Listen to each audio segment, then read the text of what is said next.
I think residents would like you to address the discrimination suit from Bedford Heights back in 2010. You know, the city had to pay $1.8 million to an employee who was under your direct supervision, who claims that you peppered her personnel file with, you know, complaints after Mayor Berger was elected in 2007. That starting in 2008, you began to really come down on her, and the purpose was to get her fired so you could hire more black employees. And she actually was fired, and more African American employees were hired. I don't know if they were directly in place of her, but I really think residents would like you to address that. And there's one more thing regarding your employment with Bedford Heights that I want to talk about too. Well, one thing first, if you read the lawsuit, Ruth Gray wasn't a named defendant in that case at all. You were a witness. I was a witness. The witness and a defendant in the case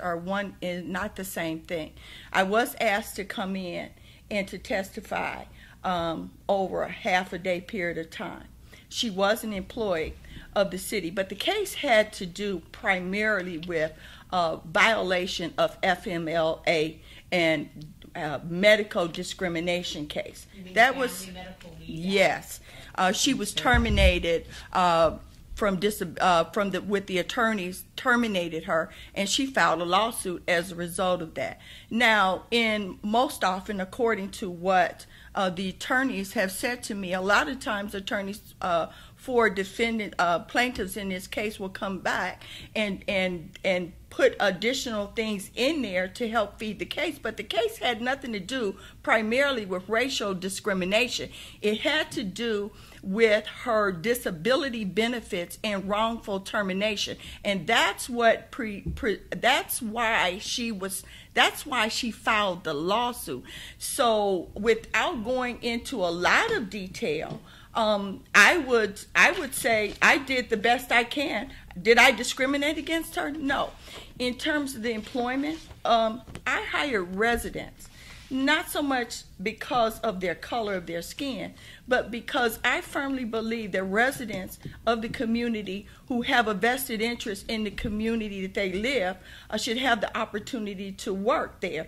And so if you look at who's hired under my supervision in Bedford Heights, you will find that over 70% of my staff are actually residents of the community. My top executive right up under me is a Caucasian man. He's been with me from day one. So I run and have always operated with a mindset of having the best and making sure that we provide residents with the opportunity to be employed, and that's what I did. Okay, one more question. It looks like in 2013 you were suspended for 3 days because you you hired someone without the mayor's permission. And I mean, I think that would be a concern since you will be hiring people all the time if you are mayor. You did it twice in a row, and he actually suspended you in 2013. So could you respond to that? Yes, like the mayor. As a leader, you take responsibility for the things that your staff do.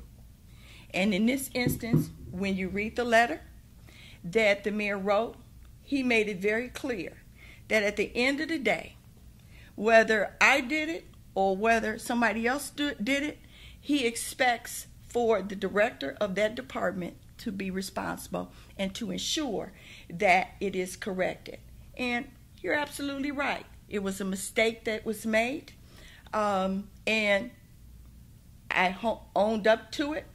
I made the corrections in the department so that it would never, ever happen again. And I accepted responsibility for my department. And that's what leaders do. When you make a mistake, you accept responsibility for it, you take ownership of it, you correct it, and you move on.